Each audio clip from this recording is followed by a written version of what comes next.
홍준표 전 시장에 대해서는 좀 더 적극적으로 국민의힘이 나서고 있죠. 특사까지 보내겠다고 어제 얘기를 했는데 이 부분이 어떻게 진행되고 있는지 한번 살펴보도록 하겠습니다. 우리끼리 단결돼가지고 해야 되는데 지금도 삐까덕거려. 누구는 지금 실컷 우리 당에 잘 있다가 하와이 가가지고 우리 안 돕고 앉아있고 우리 같이 돕자고 한번 이름 불러봅시다. 됐습니까? 홍준표! 우리 힘 합칩시다! 홍준표 지사께서 하와이로 가셔서 여러 가지 이제 우리 당에 대한 서운한 말씀을 하고 계시는 건 사실이고, 일종의 마음의 상처 뭐 이런 부분들을 좀 저희가 위로해 드리고 이런 부분이 좀 소홀하지 않았나라는 생각을 하고 안타까운 마음을 많이 가지고 계신다. 그래서 아마 주변 분들하고 어떻게 좀 위로해 드릴 방법이 있을까라고 고민을 하셨던 건 사실인 것 같아요. 아직은 뭐 구체적으로 실제로 김대식 의원이 갈 건지 이런 부분에 대한 확인된 건 없습니다. 일단 홍 전 시장에 대해서는 적극적으로 구애도 하고 김대식 의원은 하와이로 보내겠다라고까지 했는데 지금 18일 날 가는 걸로 돼 있는데 그게 가기로 결정이 된 겁니까 지금? 근데 또 이제 홍 전 시장께서 굳이 오지 말라 그랬죠. 그렇게 예. 말씀을 하신 상황에서 사실은 그렇게 계속 본인이 원치 않는데도 방문을 하는 것이 오히려 결례도가 될 수 있는 부분이라서 저는 당내에서 좀 마지막까지 숙고하지 않을까 생각을 합니다. 그러나 그럼에도 불구하고 이렇게 계속 마음의 문을 두드리는 것이 중요한 것이고 예. 또 정말 우리가 우려하는 것은 바로 정말 뉴스에 나왔지만 그 이재명 후보가 홍준표 전 시장에게까지 손을 내밀어서 마음을 이렇게 얻는 그런 모습까지 연출이 된다면 국민의힘으로서는 매우 뼈아픈 모습인 것이고요. 예. 보수에 있어서도 정말 실망감이 클 것입니다. 그런 부분까지는 절대 있어서는 안 된다라는 그런 위기의식이 있기 때문에 홍 전 예. 시장의 마음을 조금이나마 달래려고 하는 것이고 홍 시장님께서는 지금 현재 매우 분노에 차 계신 모습이지만 그래도 본인이 30년 동안 몸담았던 당이 이렇게까지 호소한다면 또 외면할 수만은 없을 겁니다. 그래서 저는 충분히 마음의 거리는 좁혀질 수 있다 그렇게 기대하고 있습니다. 예. 관련해서 지금 홍준표 전 시장이 계속해서 SNS에 글을 올리고 있는데 오늘까지 저희가 들어오기 전까지도 계속적으로 올렸는데 잠시 전에는 정치권 관련한 내용은 올리지 않겠다고 또 얘기를 한 것 같은데 그 내용 한번 볼까요? 당분간의 정치 포스팅을 중지하겠다고 했습니다. 이게 강성필 부대표님 애초에 경선에 지고 나서 정계 은퇴까지 얘기했다가 미국 간다고 해서 얘기를 안 할 것처럼 하는데 계속 올리다가 결국에는 좀 올리지 않겠다라고 하는 걸 국민의힘의 읍소가 좀 뭐 통했을까요? 그러니까 이제 본인이 미국 갔는데 예. 가서 생각해 보니까 또 우라가 치밀어 올라서 예. 막 올리셨던 것 같아요.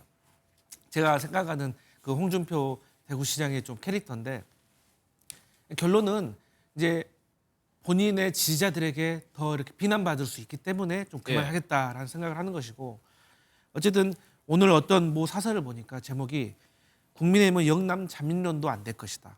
예. 그 이유가 뭐냐면 그러니까 계속해서 용병을 데려온 거예요. 그러니까 안 되니까 윤석열 용병 데려왔고 근데 그 윤석열 용병도 한동훈이라는 뭐 갑자기 또 정치 경험 없는 사람을 또 당으로 불러들이고 예. 그런데 가장 소통이 잘 되고 잘 될 거라고 하더니 오히려 둘이서 싸워가지고 당의 사정이 안 좋아지고 예. 그래서 또 본인이 대통령 후보 나섰는데 또 한덕수라는 용병을 또 밖에서 내세우고 이러한 모습에 본인이 완전히 정남미가 떨어졌다라는 식의 마음이신 것 같아요. 그래서 그 마음은 이해가 가고 이런 마음이 강하기 때문에 정책 브레인이라고 하는 교수님도 민주당을 돕겠다라고 하고 또 오랜 지지자였던 그 미디어 팀도 민주당 캠프를 돕겠다라고 나선 거 아니겠습니까? 예. 그렇기 때문에 어쨌든 홍준표 대구시장으로서도 본인을 오래 보좌하던 사람들까지 민주당 간다고 하니까 예. 어쨌든 본인의 정치적 자산은 보수 정당인데 이게 좀 부담스러웠던 것 같아요. 예. 그렇기 때문에 또 여기에 정점을 찍은 게 뭐 이재명 후보가 대통령 되면 홍준표 총리시켜준다 뭐 이런 말까지 나오니까 예. 본인이 여기서 너무 선을 넘어가면 안 되겠다라고 예. 나도 배신자 프레임에 이렇게 걸려들 수 있겠구나. 이게 적당히 뭐랄까 불평 불만을 토로해야지 사람들이 그래 하고 위로해주지 이게 선을 넘어버리면 너 안 예. 되겠다 하고 해버리거든요. 그래서 그런 차원에서 이제 좀 자중하려고 하신 것이 아닌가 그런 생각이 듭니다. 그런데 오늘 이재명 후보가 전주 유세 중에 뭐 이렇게 좀 미묘한 차기 총리 뭐 집권 이기게 된다면 총리 관련해서 미묘한 얘기를 했다고 하는데 그 얘기 한번 들어보겠습니다. 아직 선거 중인데 그런 고민하겠습니까? 정확하게 누군가를 어떤 직책에라는 생각은 아직 하지 않고 있습니다. 인수위 없이 바로 출범하기 때문에 언젠가는 빠른 시간 안에 그 문제에 대해서 고민을 해야 되겠죠. 어떤 사람을 어떤 직책에 기용할 것이냐는 우리가 이긴 다음에 고민하는 게 옳지 않을까. 질문이 그 내용이었어요. 홍준표 전 시장의 총리설에 대해서. 그런데 지금 보셨지만 부인은 안 하고 있거든요. 이재명 후보는. 이것은 아주 고도의 어떤 정치적인 메시지가 담겨 있는 거죠. 그러니까 아직도 이재명 후보는 영남 그리고 부울경에서 표를 더 가져와야 됩니다. 그렇기 때문에 더요. 지금보다 더. 그렇습니다. 특히나 영남보다도 부울경에서는 반드시 김문수 후보를 이겨야 됩니다. 그래야지 50%가 넘는 득표율을 할 수 있다고 생각을 하고 있기 때문에 홍준표 시장에 대해서 계속해서 우호적인 발언을 해야 됩니다. 사람들 그렇잖아요. 지금 홍준표 시장과 마음이 똑같은 국민의힘 지지자들이나 보수 지지자들 많을 겁니다. 예. 그런데 국민의힘보다도 오히려 이재명 후보가 홍준표 후보에 대해서 더 진정성 있게 위로해주는 모습을 보면 또 마음이 동할 수가 있는 것이거든요. 그러니까 예. 이재명 후보는 그런 것에 대해서 계속해서 구애를 하는 고도의 정치 전략이다라고 생각을 하고 예. 이 인사와 관련해 가지고는 물론 국민 통합을 해야 되는 것이 가장 첫 번째 목표이기 때문에 정말 이번에 이재명 후보가 대통령이 된다면 국민 주권 정부답게 아주 깜짝 놀랄 만한 인사 카드를 내놓을 건데 네. 보통 우리 정치권이 하마평에 오르면 그 사람이 못 갑니다. 그런 차원에서 저는 홍준표 총리는 조금 예. 어려울 것 같고 다만 그 정도의 상상력을 발휘하는 깜짝 카드는 있을 것 같다. 아, 저는 그래요? 그렇게 생각합니다. 그러면 윤 의원께서는 지금 또 나오는 얘기가 홍 시장이 계속적으로 저렇게 강하게 비판의 목소리를 내는 거에 빗대서 정계 복귀 가능성도 점쳐지고 있거든요. 대선 끝나면 일단은 한국에 들어오게 되는 상황이잖아요. 그 가능성은 어떻게 보세요? 홍 전 시장께서는 본인의 정치 은퇴에 대해서 이런 표현을 쓰셨어요. 정치를 졸업했다라는 표현을 하셨거든요. 예. 근데 그 정치 졸업도 최근에는 그것은 국민의힘에서 하는 것이다라는 식으로 좀 그랬죠. 좁혀서 말씀을 하셨고 결국 본인이 새로운 정치를 할 것이라는 것은 거의 기정사실화한 것 같습니다.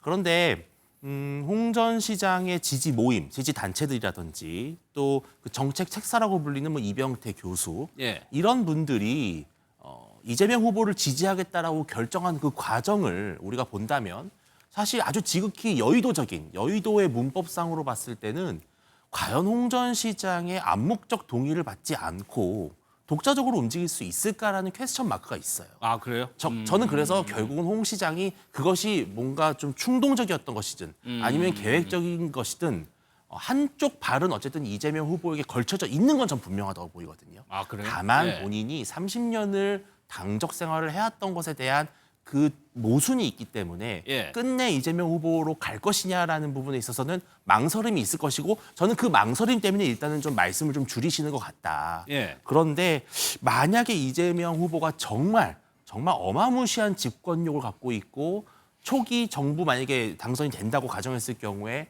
초기에 어마어마한 국민적 지지를 얻고 정책 동력을 얻기 위해서는 사실은 그런 아주 파격적인 총리 카드도 배제할 수는 없다고 저는 생각을 하거든요. 예. 근데 그것이 과연 또 민주당 내부에서 또 나올 수 있는 분열과 갈등도 있기 때문에 신중하겠으나 예. 충분히 정치는 상상력을 통해서 굴러가는 곳이기 때문에 충분히 가능성이 저는 있는 시나리오다 이렇게 보고 있습니다. 지금 정치 관련 포스팅은 하지 않겠다고 그 선언까지는 했지만 실질적으로 캠프나 지도부에서 홍 전 시장의 지지까지 좀 김문수 후보에 대한 간접적인 지원까지는 좀 어려울 거라고 보세요. 끌어내기에. 근데 뭐 정치는 생물이기 때문에 감히 예단할 수 없지만 또 홍 전 시장도 본인이 홀로서기 정치를 했던 것이 아니라 예. 이 당 내부에서 그래도 많은 분들의 도움과 지지를 받으면서 성장하신 분 아니겠습니까? 그래서 계속해서 두드려야 됩니다. 계속 문을 두드리다 보면 응답이 있을 것이고 적어도 최소한 홍 전 시장이 이제 국민의힘을 이렇게 지금처럼 공격하고 그렇기보다는 본인 말씀대로 문수영은 안타깝다고 하지 않았습니까? 적어도 우리 문수영은 지지해달라라고 마지막으로는 그래도 호소하시지 않을까 보고 있습니다. 알겠습니다.